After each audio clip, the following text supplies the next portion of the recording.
All right, good morning, everybody. Welcome to Houston Oasis.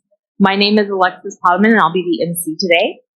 I usually like to start every Sunday off with a couple of our core values. Today I'm going to highlight meaning comes from making a difference, and be accepting and be accepted. We've got a great lineup for you today.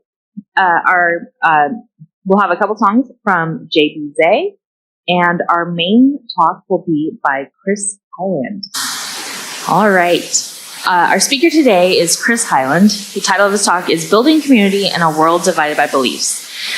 Chris is a former Protestant minister and interfaith chaplain for many years in the San Francisco Bay Area. He has an Evangelical and Pentecostal background and was a shelter director, counselor for people having mental and physical challenges, and a manager of co-op housing for independent seniors. So please help me welcome to the screen, Chris Highland.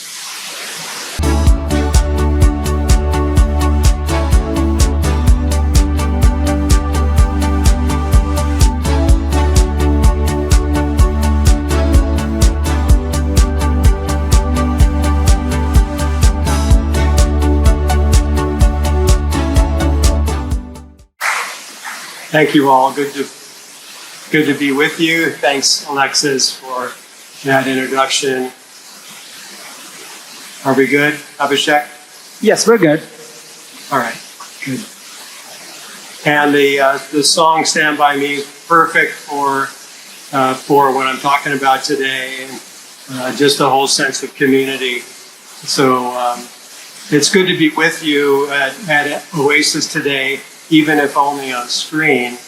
I live here in the Blue Ridge Mountains of North Carolina, which still seems a bit strange to say that because I lived most of my life on the West Coast, born in Seattle, Washington, lived and worked in the San Francisco Bay Area for many years. So it feels a little weird to say I'm in the East and in the South, but here I am, and there you are. If you've ever been here or seen pictures of this area, you know it's beautiful.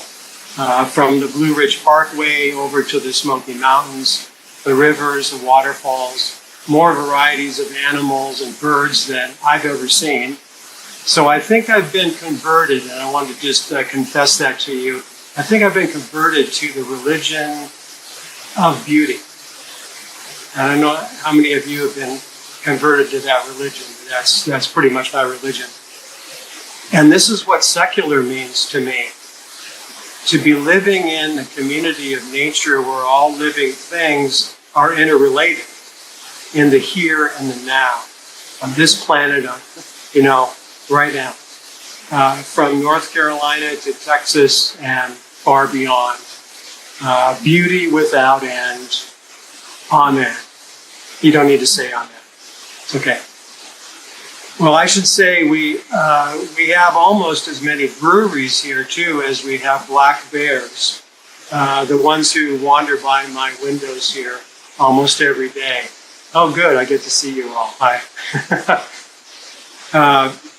You may notice watching over me, if you can see them, some of the free thinkers who inspire my teaching and writing, the great minds and voices of history, teachers and poets, philosophers, social activists, naturalists, and each one of them was and is a master bridge builder.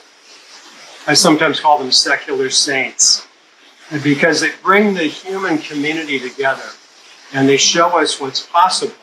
They show us which bridges are broken and hand us the tools to construct a better way forward. And I think that's what we all want, particularly in the humanist, secular, free thought community. So they're here with me today and with you as well.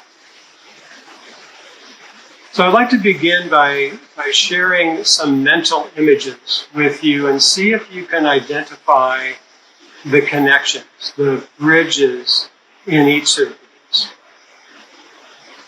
A minister finds out a local preacher is praying with her daughter and other athletes during practice at her public high school. You ever heard that happen before? The minister asked me how to address this obvious violation of separation of church and state. So after our conversation, the minister meets with the principal and the coach of the school to question this. And now the preacher isn't allowed to do that anymore. A student of mine comes up to me after one of my classes and thanks me for giving him a new word to call himself, a free thinker. A local Wiccan witch meets me for tea so I can interview her for a calling. A rabbi invites me to join him for a public discussion on Christian nationalism at his synagogue. The Christian educator tells me he used my little booklet on the Sermon on the Mount, written from a secular perspective, for one of his group lessons. He used it for one of his group lessons. A pastor invites me to give a reading at his church from my new book, a collection of newspaper columns. My wife and I volunteered sometimes at a shelter housed in a church. I was a director of an emergency shelter in California that moved from congregation to congregation. And then I was the manager of senior housing owned by an ecumenical nonprofit. Several times a month, I volunteer alongside atheists and believers, providing safe escort for women accessing an abortion clinic. Together, we stand. Talk about stand by me. We stand with our rainbow umbrellas, between the protesters preaching with bullhorns and intimidating signs and weaponized prayer, standing between them and women accessing health care.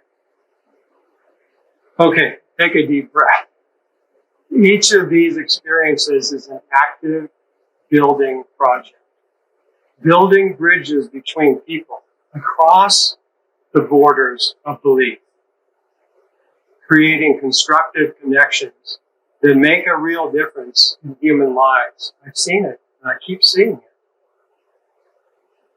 So I need to say that, these are firsthand experiences I'm sharing with you today. So yes, it's about me, but it's really about all of these circles of bridge builders. And I'm going to guess that many of you are already doing some of this. You're building bridges yourself. So take what you can from, or what you will, from my personal stories. For the past 7 years, I've been writing a weekly column for our local newspaper here in Asheville. It's part of the USA Today network. It's quite unusual because I'm a secular free thinker. And my column is published in the religion section of the newspaper, even here in the South. And by the way, Billy Graham used to live just a few miles from us here. He's gone, of course, to his great reward, the great crusade somewhere. And part of our highway here is named the Billy Graham Freeway. So it's a great joy to be driving his own freeway. Well, in fact, I may be the only secular person writing regular religion columns for a newspaper in the South. And I'm humbly proud about that. And my weekly article is called Highland Views for a good reason. Each essay is my personal take on some issue of religion from a humanist point of view. So I raise a lot of questions, I challenge many popular beliefs, and I simply think out loud, often with a little bit of humor. And I bring some of our wild neighbors and nature into the column as well. Interestingly enough, most of the responses from readers are positive. A lot of churchgoers appreciate that I'm not anti-religious. And most seculars like the way I present a rational alternative to the religion-saturated Southern culture. I think y'all may know something about that. So a few years ago, I interviewed that Wiccan witch I mentioned earlier. I interviewed her for a column. And then I went on to interview an Episcopal priest. And actually now I think he lives in Houston. I also interviewed several women clergy, including a woman rabbi. I interviewed a Muslim imam and several Baptist preachers. One tried to convert me, but I was. So I also have some good friends and family members, and you probably do too, who are people of faith. I sometimes draw from their views and their comments. I ask what they think about things and draw that into some of my writing. So readers get to see, here's the point, readers get to see that a secular person can be respectful and rational toward believers. And they can begin to see that it benefits everyone to keep the bridges of communication wide open. Simply put, I write to build bridges where that's possible. My little keyboard is also a bridge. I write to find crossover points where our human community is divided by anything, including beliefs. Too often, by beliefs. Okay, now I like to use this analogy of bridges. Maybe you've heard it too much. It's been overused, kind of like web, talking about the web. But I like this analogy because you have many bridges there in Houston. I crossed many bridges going to my evangelical school and college in Seattle. I crossed a lot more in the San Francisco Bay Area during seminary. And here's something. As the cross crumbled in my life, crossings became more critical, more important. So there are many good, sturdy bridges, but many broken ones, the ones in need of repair, or bridges that probably should just fall into the canyons. And new bridges that we could possibly build together. We're even doing that right now. You know, we hear a lot about infrastructure, don't we? Infrastructure, this, infrastructure. It's very important. We got to do a lot with infrastructure in our nation. But what about the infrastructure built of flesh and blood, bone and brain? In my little book, Broken Bridges, it's another collection of my weekly columns. And by the way, this one was published in the Houston area. Broken Bridges, in there I talk about standing with people in the wreckage of the overpasses that they once thought were stable, as I did with faith. I write about people I've known who wanted to jump off bridges, others who lived under bridges. We speed by them, we drive over them all the time. A Native American man I knew was pushed off a bridge and died. Another drank himself to death under a bridge.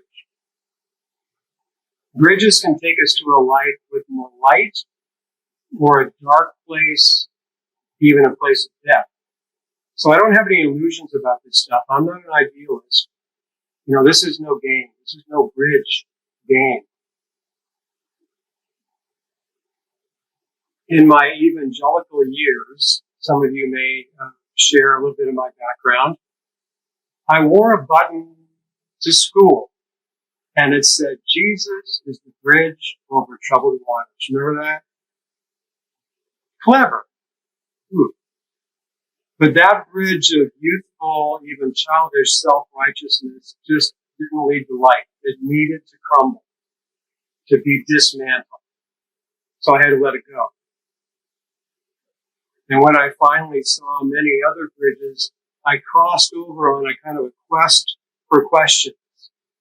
And you know what helped me there? I majored in philosophy in a Christian college. Can you believe that? And it actually gave me some firm and lasting bridges that I still refer to in that quest for more questions. Not for answers, but for questions. Instead of repairing some bridges, a better response might be to create crossings, to learn how to learn.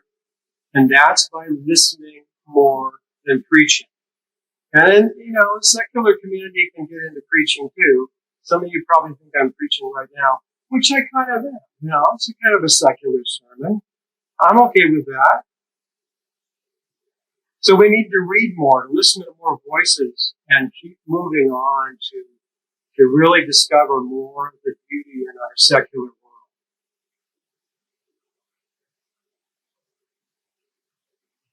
As a progressive minister and an interfaith chaplain,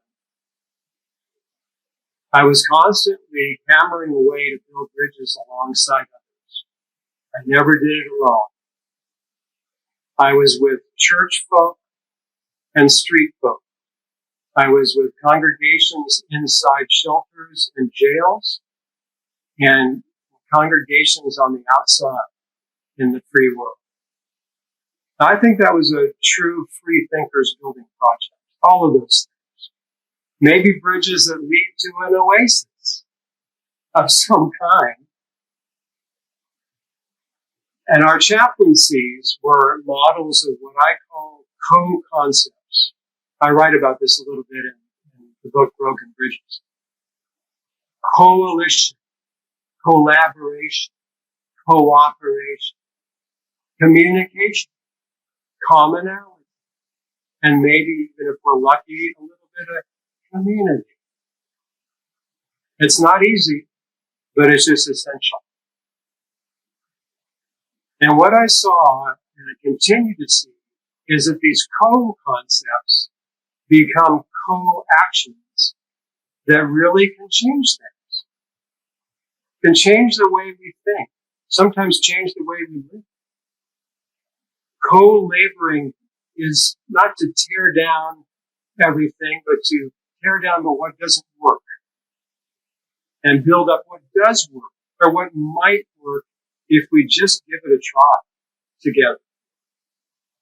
And not just, here's the key, folks, not just with other secular people. This is my bias based on a lot of years working across these divides. Now, as I said, I could only do the work I did for those years through the cooperative efforts of nonprofit boards, whose members were Catholic and Protestant and Jewish and Muslim and Baha'i and pagan and secular and undeclared. There were business owners and clergy, and there were nuns and unaffiliated nuns. Yep. Nuns working with nuns. Nuns who became friends with nuns, like me. I've got some nun friends. A mishmash mashup of compassionate citizens that had a deep concern for their neighbors in need. Neighbors they might help, that we might help, and neighbors we could learn from. So I'm sure you've probably heard of this before, but we called what we did during those years on the streets and in the jails presence ministry. Presence ministry. Now, I think the secular community could learn from that model. We might call it something like being there and doing good, or a compassion team. Maybe you're already doing this. I think it's the same idea, presence ministry. I found our model of service was excellent and effective and sustainable. We were providing that compassionate presence in the jails and the streets and the shelters, we were also educating. We were out educating congregations, we were business groups, Rotary clubs, to the realities of the people who were hidden from view for the most part. And how could we do that education? Because we were with the people. We were listening to them every day, in jail cells, on the streets, in the shelters, in camps, on the streets. Our chaplaincy team, which was made up of people of faith and those without faith, we brought the real educators to those places. And we know who those are, right? Those who are experiencing homelessness, those who've been in jail, those who are struggling with mental illness or addiction.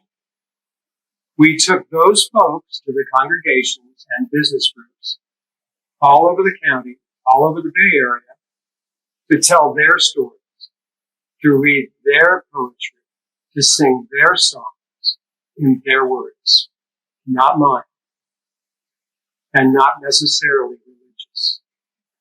It was really beautiful, and I think it was very. Well, my work in the county jail system exposed me to another world that has a lot of broken bridges and broken lives. We all fund our jails and prisons, don't we? But do we really know who's in there? And do we know what's going on in those places? Is there real justice? Where's the hidden humanity? And I bring that out because there have to be humanists involved on all levels of this stuff. Everywhere. They're not enough. Not enough. And we have to be bridge builders. So here's this little story I like to tell.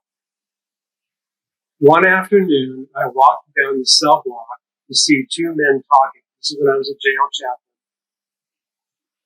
One person in the cell was young, black, and gay, and the other was an older guy, white and straight. They were in separate cells divided by a thick concrete wall and having a conversation, an animated conversation through the steel bars, if you can picture that. Though they couldn't see each other, they were sharing divergent points of view on faith and homosexuality, what they believed about it. Well, they both greeted me. Hey, chaplain, what do you think? Well, I was standing outside those cells between them, and I had kind of like split vision. I could look both men in their eyes as I asked them to tell me their views.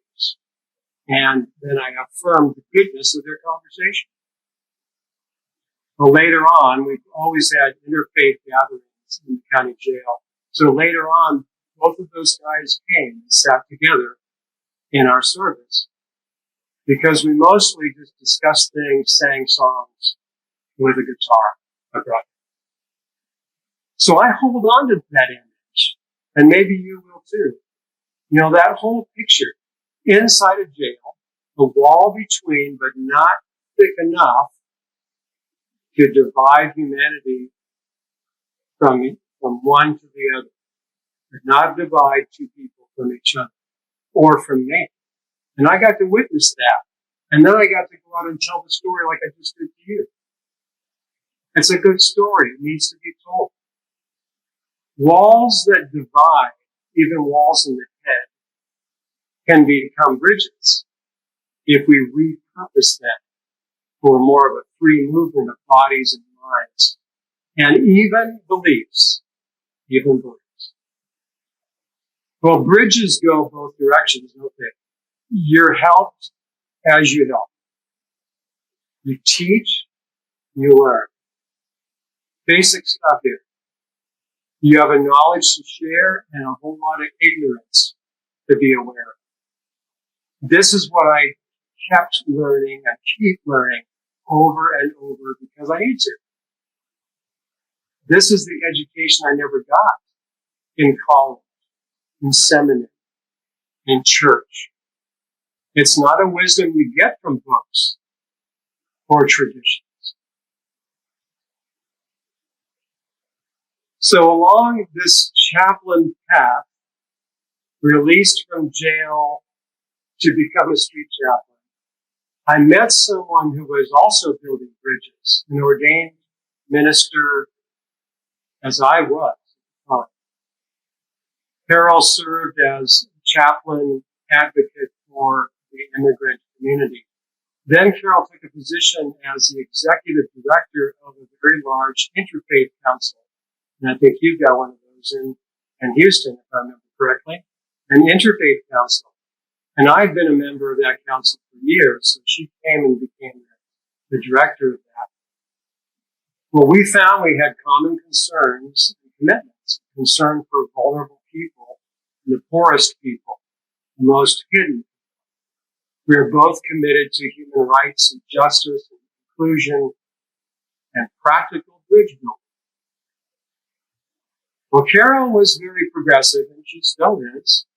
She chose to stay in the church, even while I progressed out the door of the church and ministry and faith. And in fact, she stood with me when I gave up my ordination, as I told a room full of clergy that I was following Jesus out the door, and that the church was a place where he would never be welcomed and he would never attend. So you see, I was maybe pushing buttons a little bit back in those days. I think I still do it a little bit.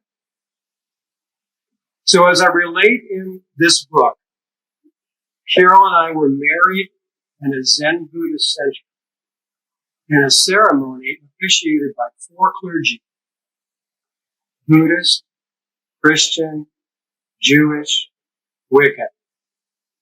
All 4 were our friends and colleagues, and all 4 were women. Yeah, you might say that our wedding was a bit unusual. But here's the thing. All along my personal journey from faith to free thought, I was mostly trying to build something better than those old spans, the old rotted institutions, especially the religious ones. God didn't need houses. People did. Jesus didn't need more believers. He believed in people. Something like that. The language changes over the years, but you get it. When you think about it, we see bridges all the time, don't we? We see them everywhere. And we can begin to understand and imagine that new ones could be built. It could be built. Some of them can be repaired, some of them can't. But we can imagine together, can't we? Can we work with people who have differences? And I have to say, and emphasize this, I don't think we do a good job in the secular humanist community building these bridges. That's why I'm talking about it today. It's a lot of anti-religious stuff, anti-religious language, anger, all that kind of stuff. Well, some of that's understandable, isn't it? Because we're getting a lot of that from the religious community. But not everyone. Not everyone. Not everyone's a rabid, white evangelical Christian nationalist, right? We know that.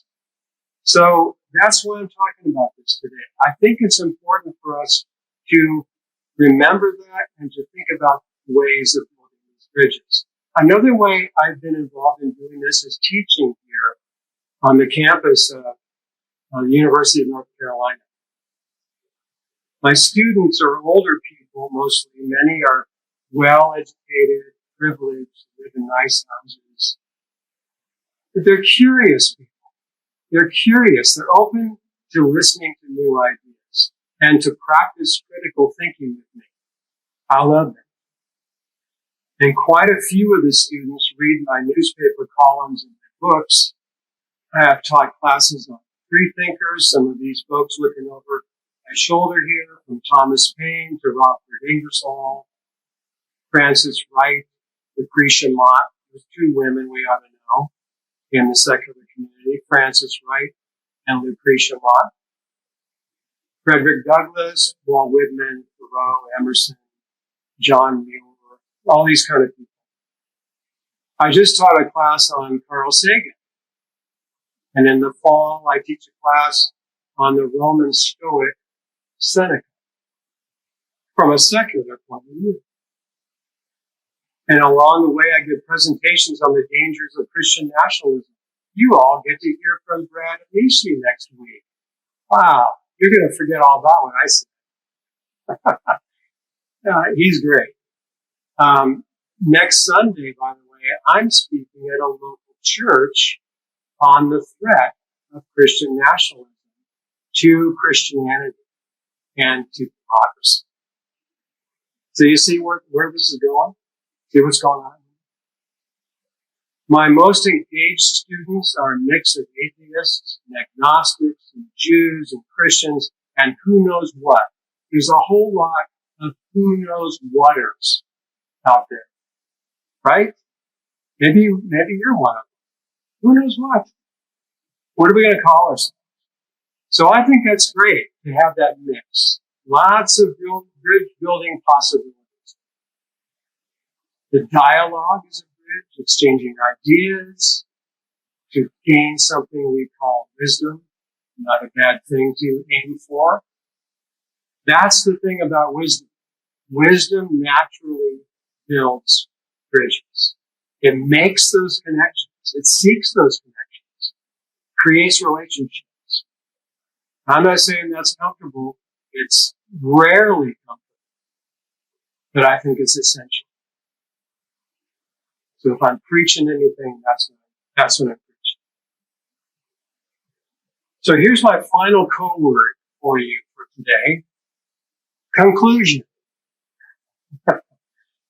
I'd like to think my work has consistently sought to present practical ways that practical humanists, progressive humanists, can work with practically interested progressive believers. Progressive humanists, progressive believers, addressing real challenges in our communities. Let me say that again. You get the progressive, humanist, secular people, progressive believers together.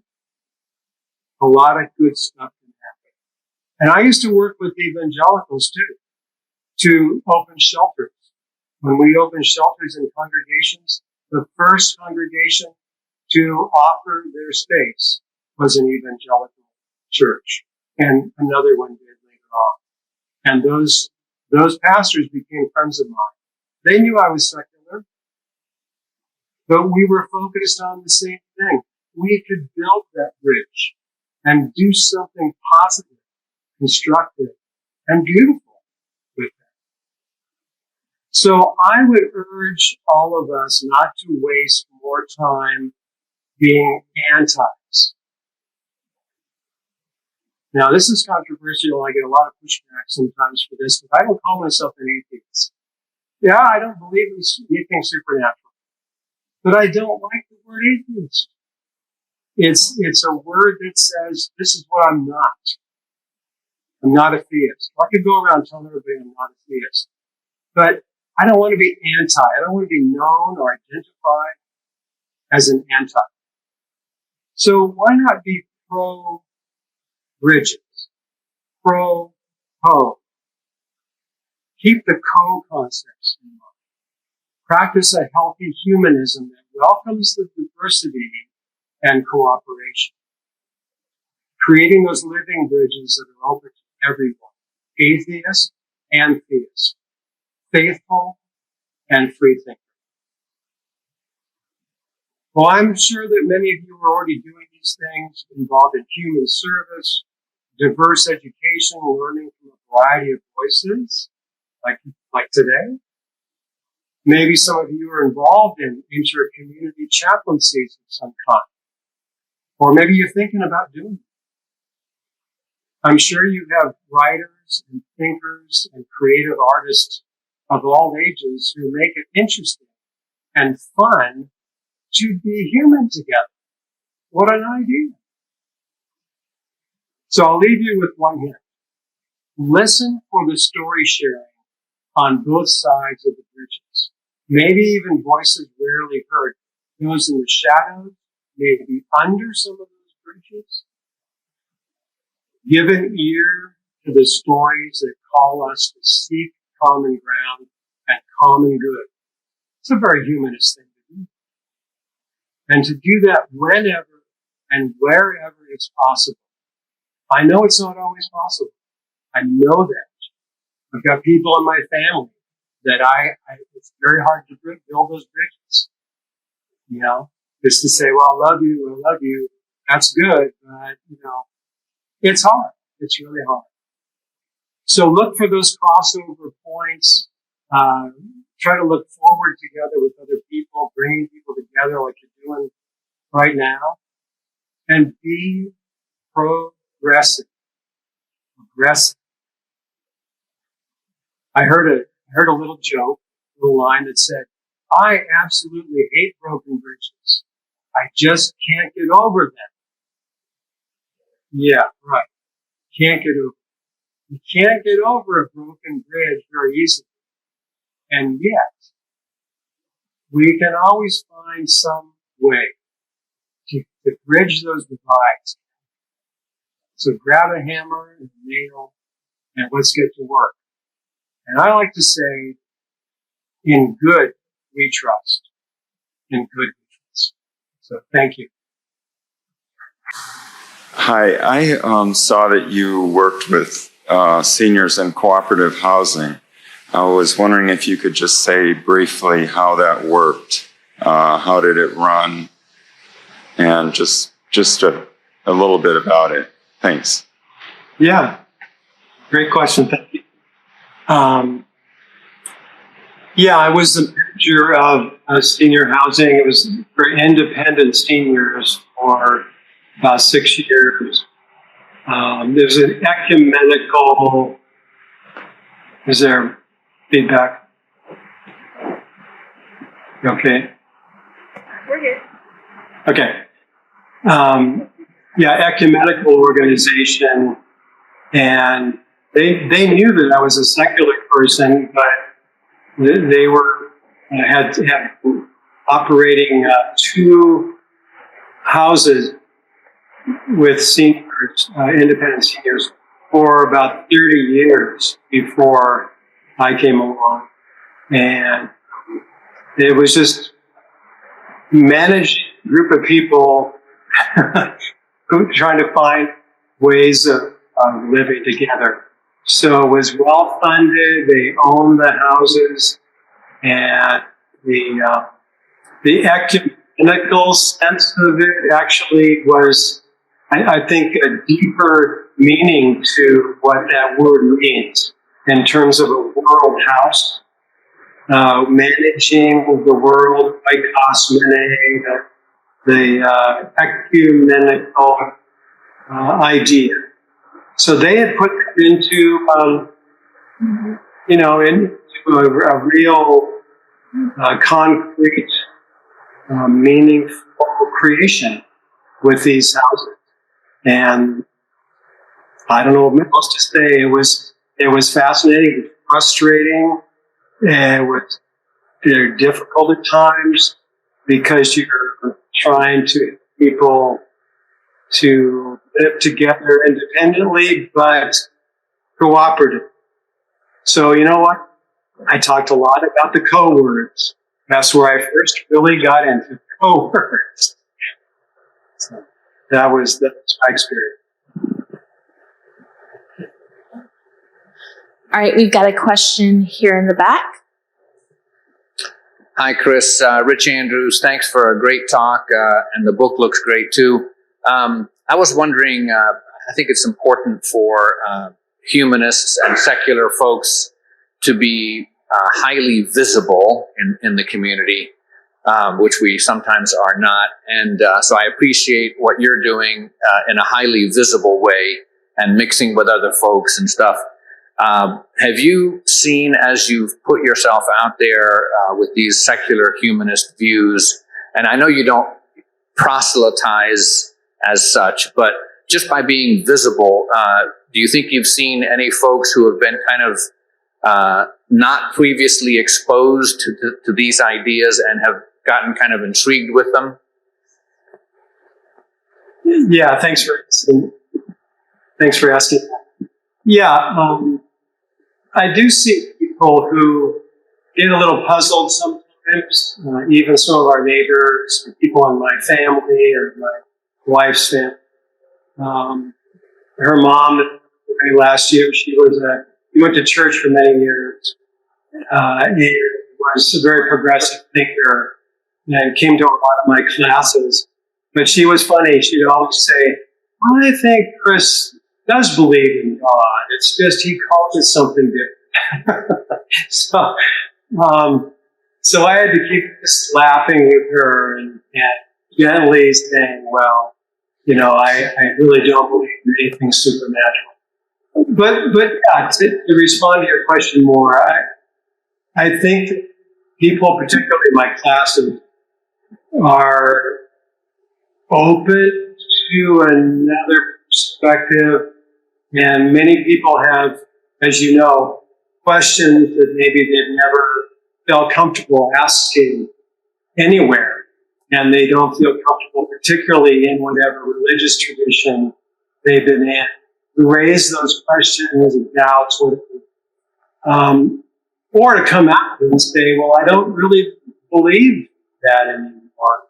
So I hope that my approach is an invitation for people to be able to be honest and to do that without much fear. For some people, you can't be fearful because it's kind of risky sometimes in some settings. But I think that's one reason why I tell my story so much, which sounds like I'm just, patting my ego. But really it's about, hey, these are cool things that I've done in my life and cool people that I've been around. And we've done some great things together. So I'm going to talk about that. And so I do that in my columns and my teaching and other things. So I hope that sort of responds to your question. He said thank you. Good. Do we have any other additional questions? Didn't anybody get agitated by my saying I don't call myself an atheist? Come on, people.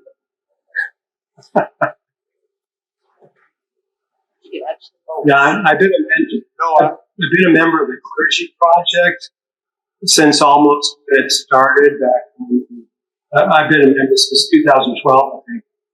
And that's all of us, a lot of us who have left the ministry, priests and rabbis and ministers and many others who formed an organization to support clergy who have left. And I got to the point where I didn't really feel as connected to that group, partly because some people who leave their traditions have had such awful experiences that they want to burn those bridges. And I get it. I totally understand that. And I understand anger toward religion, the experiences that people have had, the worst experiences.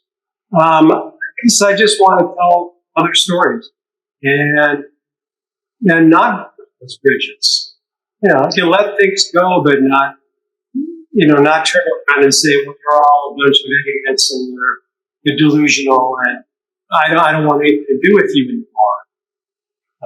If you come from a really strict fundamentalist background, I certainly did.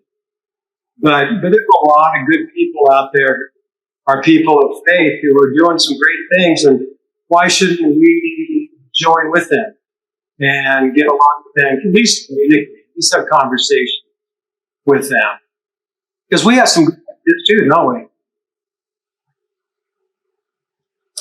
Sorry, I think you might have overheard me. I think I had mentioned that I don't agree with the atheist portion of it, that we shouldn't call ourselves that. Or I completely understand where you're coming from, and I agree. Building bridges, having these kind of conversations is valuable. But I would actually think the conversation is always going to come down to the person who is from the religious background, for them to kind of steer into helping you believe, versus us, the atheist or the agnostic, to say, hey, let's stop pretending, right? Let's come out of the cave, and rather than having atheist be this demonizing term, we can kind of wear it with the badge of honor. And this is just from where I'm coming from. I mean, everybody can have their point of view, and I really like yours. But that was kind of where I was going with that one. So Sure. thanks. No, good point. I get you. I don't use the should word very much, or should or shouldn't. So I'm not saying that other people should do what I do, and I like the word free thinker, and then I get to unpack that every time someone asks, well, what the heck does that mean? I think a lot of times when you say, oh, I'm an atheist, it tends to, well, let's just say it doesn't open conversation much. I mean, much more than someone walking into a situation or getting to know someone and saying, well, I go to that church, or I'm an evangelical, or that kind of thing. So I agree. It should be about opening conversations if that's possible. But don't get me wrong. I'm not saying people shouldn't call themselves atheists. And in some settings, I do refer to myself as an atheist. The column I wrote that was published in the paper yesterday, the title, if you didn't see it, the title was, "Isn't Every Child Born an Atheist?" So that was my column in the paper yesterday. So I'm waiting for more responses. I've had a few responses, but it's so obvious to some of us. Every child is born not a believer in anything. So I just wanted to bring that out. And so that's my approach. I just like to rethink her. All right. Well, thank you so much. You're welcome. Thank you too. Thank you.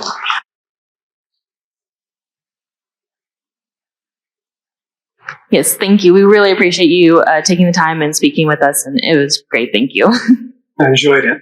Thank you so much. Thank you so much. When I pick out the core values to highlight for the day, I'm always kind of doing a bit of a guessing game, but I think I hit the nail on the head with the be accepting and be accepted, and trying to build those bridges. I'm glad to see all these conversations. So this is just a plug for after Oasis here. We are going over to lunch at Darband Shish Kebab at 5670 Hillcroft. It's about a mile away, so that's another great place to continue on the conversation. So real quick, before we get into Q&A, I've got two announcements. First, from Richard Andrews.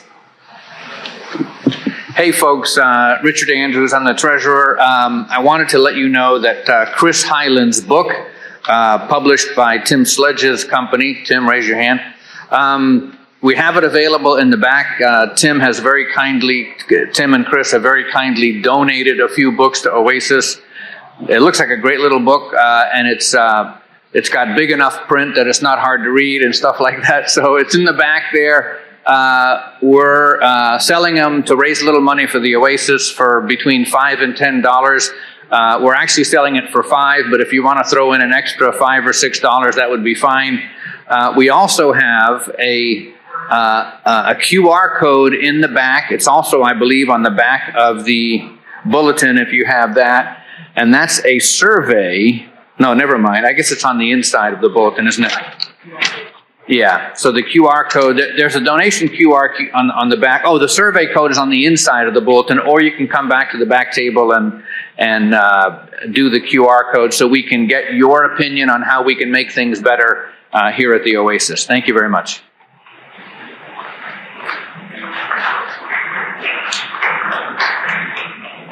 And we'll have one more quick announcement by Conrad Schmidt.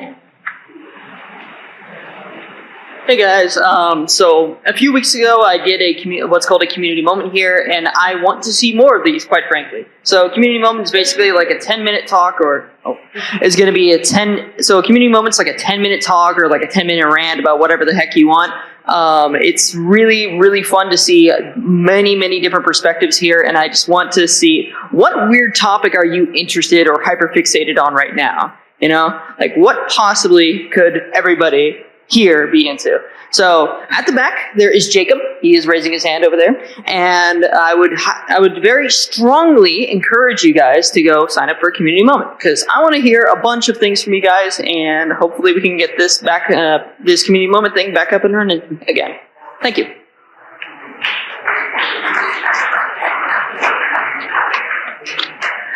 All right, so yeah, go see Jacob in the back if you're interested in doing a quick 10-minute community moment. All right, a special thank you to Jay and Chris for being here today. We really appreciate y'all. And of course, we appreciate all of you for being here as well. We can't do Oasis without y'all. So again, just thank you for being here. And a big thank you to all of our volunteers for putting this all together and making this thing work. All right, go out, have a great week. Come back next week. Our speaker is Dr. Bradley Onishi. So we look forward to seeing you then. All right.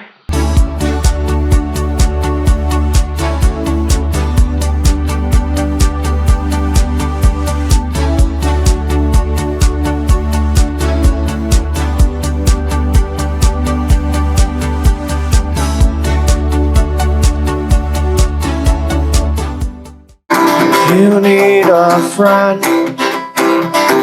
Don't look to a stranger. You know in the end I'll always be there.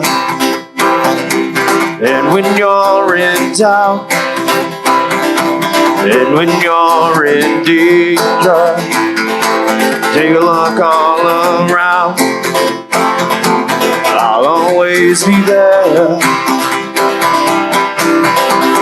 Sorry that I'm thinking of the right words to say. I know they don't sound the way I planned them to be. If you wait around a while, I'll make you fun for me. I promise you, I promise you. Sorry but I'm thinking of the right words to say. I know they don't sound the way I planned them to be. If I had one word, I'd make you fun for me. I promise you, I promise you I will.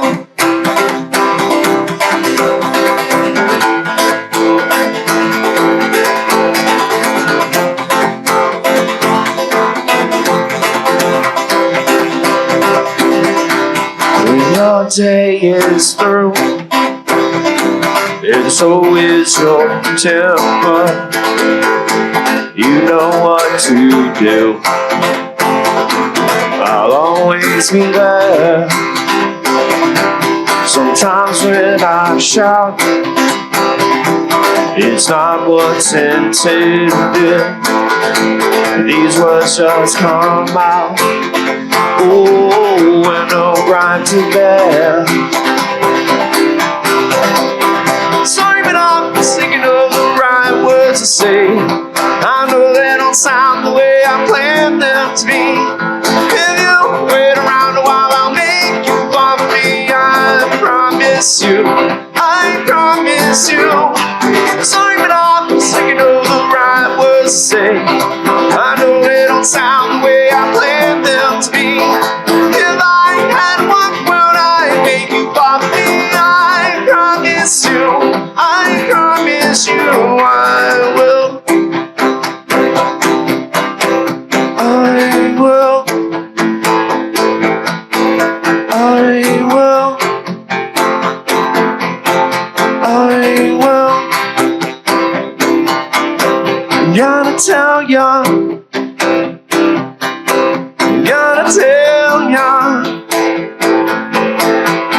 tell ya,